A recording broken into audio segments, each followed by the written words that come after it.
Southwest Grape and Grain is a full-service home brewing and home wine-making supply shop located in Albuquerque, offering equipment, supplies, and seminars for brewers and winemakers of all skill levels. Home brewer Kevin Davis joins us with the details.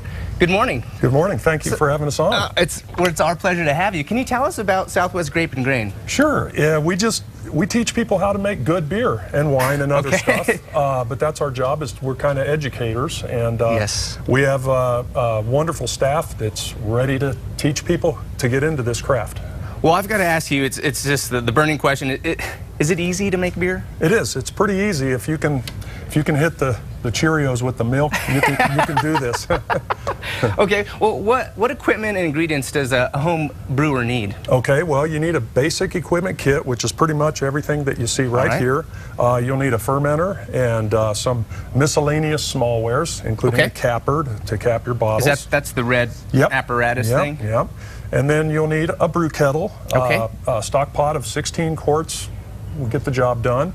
And then you need your first ingredients for your first recipe. And also a zest for beer? Yes, it helps to like beer. Can you explain the process?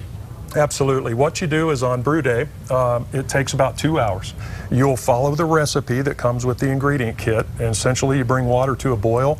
You add all your ingredients, your hops, your malts.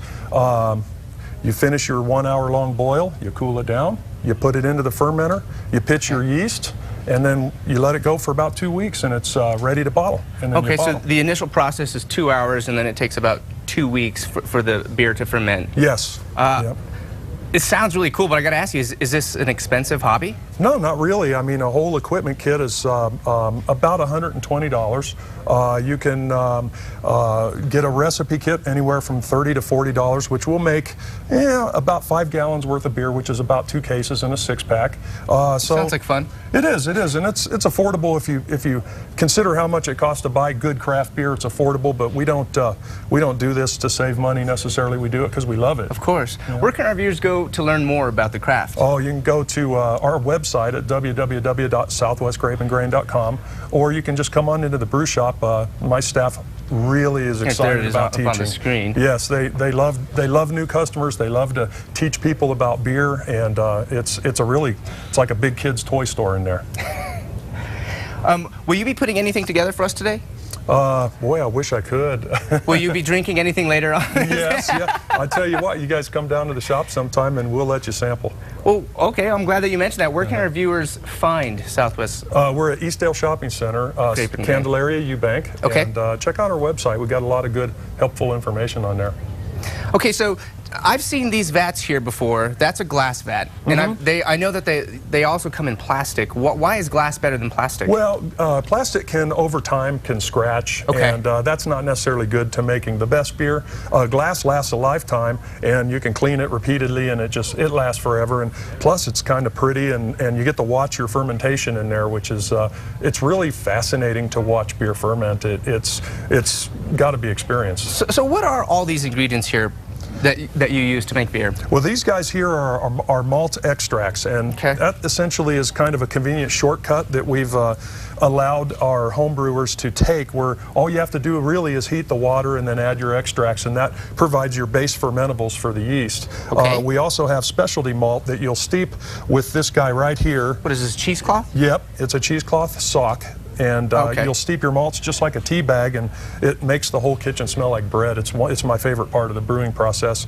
And then essentially you put all your ingredients. This is the recipe for a summer ale, and you have your orange peel and your lemon peel that you put in there, kind of mimicking the Sam Adams summer ale experience. I like that. And it's a very good beer. And then you just brew it, and when you're done brewing it, you get it in the fermenter and pitch the yeast. Now when you're actually switching from pot to the 5-gallon here to the bottle, this spoon here, what is? That's for stirring for stirring during the brew, when you're stirring in all your ingredients. Why is it perforated?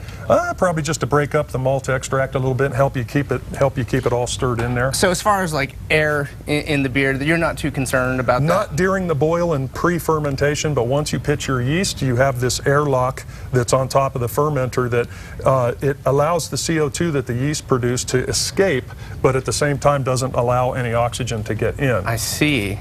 So the whole process from start to finish is about, you would say? 3 weeks? 3 weeks at the max for most beers. Some beers take a little longer, depends on the style, but most beers that you can make pretty quickly, like a pale ale or an IPA, you know, it's about 3 weeks. Hey, well, this has been awesome. Thanks for being here. Thank you.